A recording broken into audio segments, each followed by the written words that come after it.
नमस्कार, आप देख रहे हैं इंडिया टीवी का शी कॉन्क्लेव। मैं हूं शिवांगी और इस वक्त मेरे साथ मौजूद है Shambhavi Chaudhary, MP Lok Sabha. Welcome to India TV Shambhavi. Thank you. आपके सभी दर्शकों को मेरा नमस्कार है और महिला दिवस की हार्दिक शुभकामनाएं। महिला दिवस तो एक दिन था 8 मार्च को, क्या आपको लगता नहीं कि हर दिन होना चाहिए?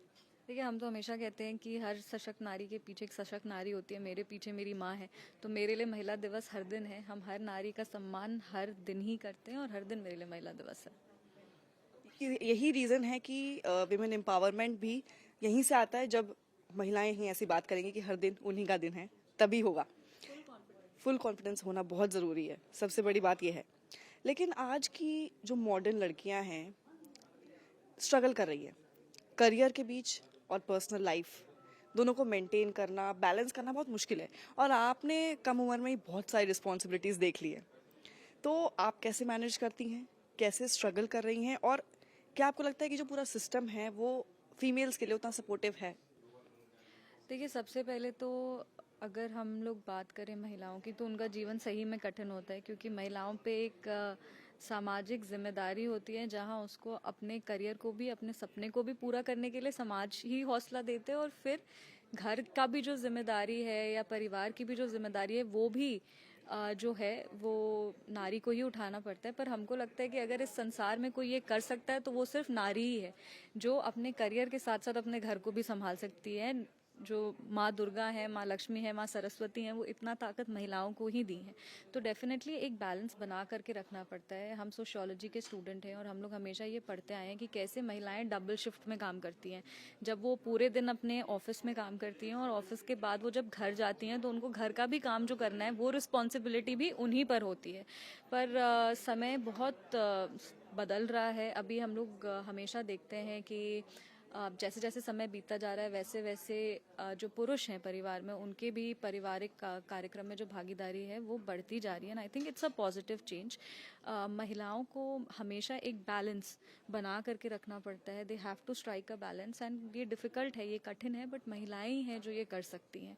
जहाँ तक मेरी बात रही, हम बहुत ही अपने आप को सौभाग्यशाली मानते हैं कि हम एक ऐसे परिवार में जन्मे जहाँ पे कभी भी बेटा और बेटी में कोई फ़र्क नहीं किया गया, और मेरी शादी भी एक ऐसे परिवार में हुई जहाँ पे बहू और बेटे में कभी कोई फ़र्क नहीं किया गया।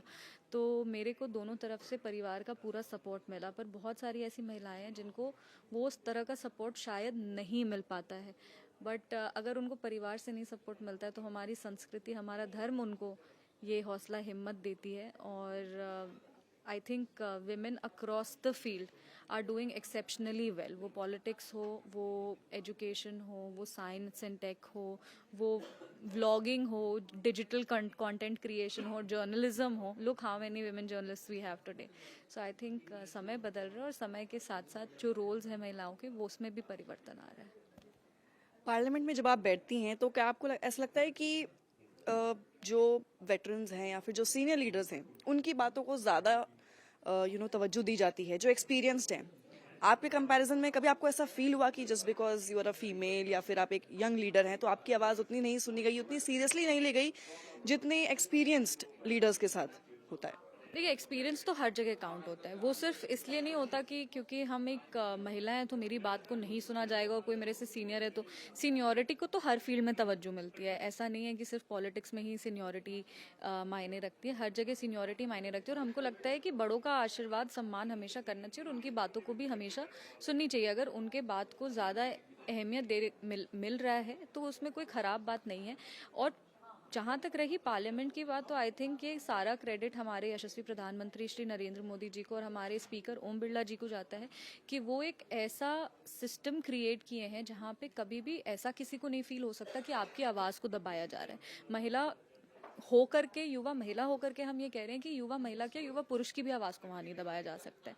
ऐसा नहीं हो सकता है कि आप कुछ कहना चाहते हैं और आपकी बात को नहीं सुना जाए। It's a very welcoming space. वहां पे हमेशा हमारे स्पीकर ओम बिरला जी तो हमेशा कहते हैं कि अरे, जो फर्स्ट टाइमर्स हैं, जो फर्स्ट टाइम एमपीज हैं, स्पेशली यंग गर्ल्स जितनी भी हम लोग चुन के आए, उन लोग को ज़्यादा से ज़्यादा मौका मिलना चाहिए। 1 मिनट 2 मिनट क्वेश्चन पूछने के लिए सप्लीमेंट्री हमेशा वो स्पेस क्रिएट करते हैं।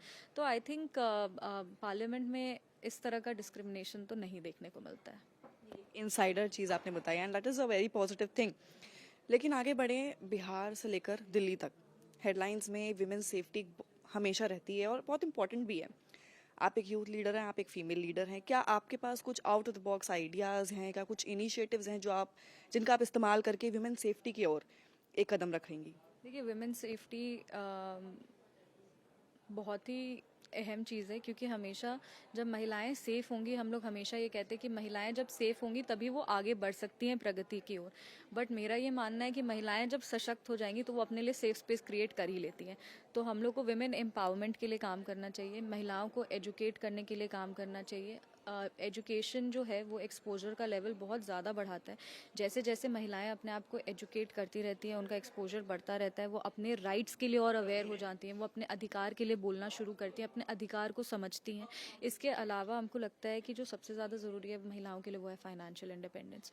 उसके साथ कभी भी कोई कॉम्प्रोमाइज़ नहीं करना चाहिए। महिलाओं को हमेशा अगर हमको कुछ कहना हो किसी महिलाओं को तो हम हमेशा ये कहते हैं कि फाइनेंशियल इंडिपेंडेंस एक सशक्तिकरण का एक ऐसा मुद्दा है जो बहुत ही ज़्यादा ज़रूरी है और हम लोग हमेशा उसको ओवरलुक कर देते हैं। और तीसरा चीज़ जो है आई थिंक वो है हेल्थ। जो फीमेल हेल्थ है उस पर भी ध्यान रखना चाहिए। Safety is not just protecting them from crimes, safety is कि एक ऐसा सेफ स्पेस क्रिएट करे जहाँ पे वो बिना किसी डर खौफ के ग्रो कर सके, बिना किसी बंधन के वो आगे बढ़ सके। और ये तभी होगा जब एजुकेशन, हेल्थ केयर और फाइनेंशियल इंडिपेंडेंस तीनों साथ में मिलेंगे। अब जैसे आपने कहा कि फाइनेंशियल सपोर्ट, आपने समस्तीपुर की बेटियों की एजुकेशन के लिए 5 साल की सैलरी को डोनेट किया, पर क्या आपको लगता है कि सिर्फ फाइनेंशियली सपोर्ट देना विल दैट हेल्प? क्योंकि that is only one part of the equation. Will that only help? No, it's not ऐसा। मैंने कभी नहीं कहा कि मेरे 5 साल सैलरी। इसके अलावा और क्या क्या क्या करना पड़ेगा?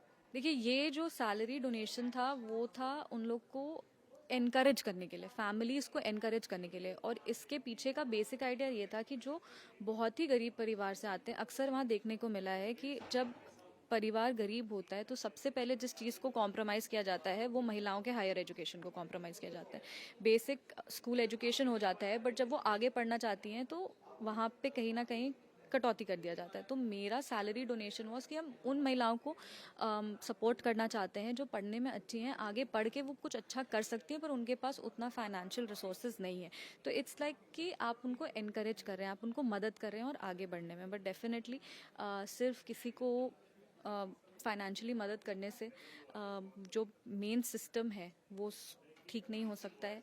और सोच जो है वो बदलनी चाहिए। और सोच तभी बदलेगा जब हम जैसी और महिलाएं पढ़ लिख के और महिलाओं को सपोर्ट करेंगी और परिवार को आगे बढ़ाएंगी। और उसके बाद ये एक ऐसे नेक्सस क्रिएट होते जाएगा जहाँ पे हम लोग सब एक दूसरे को कुछ सिखा करके आगे लेकर के चल सकते हैं। हम लोग एक थॉट से लड़ रहे हैं, एक सिस्टम से लड़ रहे हैं जहाँ पे ये माना जाता है कि लिंग के आधार पे आप भेदभाव कर सकते हैं।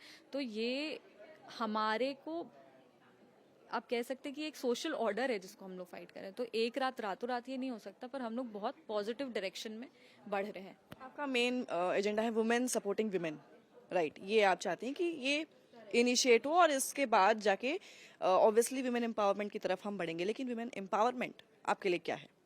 अगर उसको आप डिफाइन करना चाहें एक सेंटेंस में या एक लाइन में, तो क्या होगा? विमेन एम्पावरमेंट क्या है? Women empowerment is I think एक वो जरिया है जिससे ये पूरा देश आगे बढ़ सकता है। जो हम लोग विकसित भारत एट 2047 का संकल्प लिए हैं, वो विकसित भारत हम लोग अचीव ही नहीं कर पाएंगे अगर हम लोग आधी आबादी को आगे लेके नहीं चलेंगे। ये हमारी आधी आबादी है, अगर हम लोग इनको सशक्त नहीं करेंगे तो देश आगे नहीं बढ़ सकता है, समाज आगे नहीं बढ़ सकता है। तो विमेन एम्पावरमेंट तो डेवलपमेंट का क्रक्स है। आप उसको कैसे एक शब्द में या एक लाइन में आप डिफाइन कर सकते हैं? Women empowerment is imperative, it is necessary and it should happen. अब मैं कुछ ऑप्शंस दूंगी, आप सेलेक्ट करिएगा। यूथ आइकन या सीरियस पॉलिटिशियन, कौन सा टैग आपको चाहिए अपने लिए, आप पसंद करेंगे? मेरे को समस्तीपुर की बेटी का टैग पसंद है और हम हमेशा उसी के साथ कंटिन्यू करना चाहते हैं। समस्तीपुर की बेटी, बिहार की बेटी। पार्लियामेंट की स्पीच या फिर समस्तीपुर की जनसुनवाई, क्या ज्यादा चैलेंजिंग है? दोनों के अपने चैलेंजेस हैं। जब आप पार्लियामेंट में स्पीच देते हो तो आपको पूरा देश सुन रहा होता है, और जब आप समस्तीपुर में जनसंवाद कर रहे होते हो तो आपका पूरा क्षेत्र देख रहा होता है। तो आई थिंक दोनों का डिफरेंट चैलेंजेस है, बट दोनों चैलेंजिंग, उतने ही चैलेंजिंग है दोनों चीज़। दोनों ही चैलेंजिंग है। One word for Chirag Paswan. I think he is like a big brother to me. हम हमेशा कहें, हम कभी भी उनको चिराग भैया के अलावा कुछ बोले ही नहीं है. तो he and I think he is a very tall leader now. जिस तरीके से वो अपने आप को और अपनी पूरी पार्टी को पुनर्स्थापित किया, आई थिंक बिहार में नेक्स्ट जनरेशन में, मतलब यंग जनरेशन में ऐसी कैपेबिलिटी देखना बहुत मुश्किल है. एंड प्रधानमंत्री मोदी के लिए भी एक शब्द. देखिए, वो हमारे प्रधानमंत्री हैं, हमारे अभिभावक हैं. उनके लिए अगर हमको एक शब्द में कुछ बोलना हो तो हम dynamic leadership is what defines him.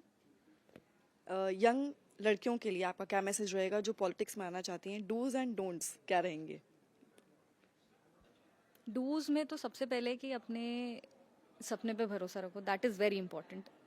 पूरी अगल बगल के सब, politics is a male dominated field. अगल बगल के सब लोग आपको डिस्करेज करेंगे, बट अगर आपको मन है तो आपको अपने आप पे भरोसा रखना पड़ेगा. और डोंट्स में सिर्फ हम ये कहेंगे कि don't ever doubt your self. मतलब सिर्फ पॉलिटिक्स में जो महिलाएं आना चाहती हैं उनके लिए नहीं, इन जनरल भी जो महिला अपने सपने को पूरा, कोई भी सपना छोटा या बड़ा नहीं होता. कोई आपको ये कहे कि आपको ये करना है और ये बहुत छोटी चीज़ है, तुम कुछ और बड़ा सोचो, नहीं, ऐसा नहीं है. आपको जो मन है आप वो करिए और अपने आप पे कभी डाउट मत करिए. अपने आप पे कभी डाउट नहीं करना, ये सबसे बड़ा मैसेज है जो शांभवी ने दिया. एंड आई एम श्योर आपको ये करना भी चाहिए. कभी अपने आप को सेल्फ डाउट में नहीं लाना चाहिए, because that is the key towards women empowerment. And thank you Shambhavi for joining us. बहुत अच्छा लगा आपसे बात करके.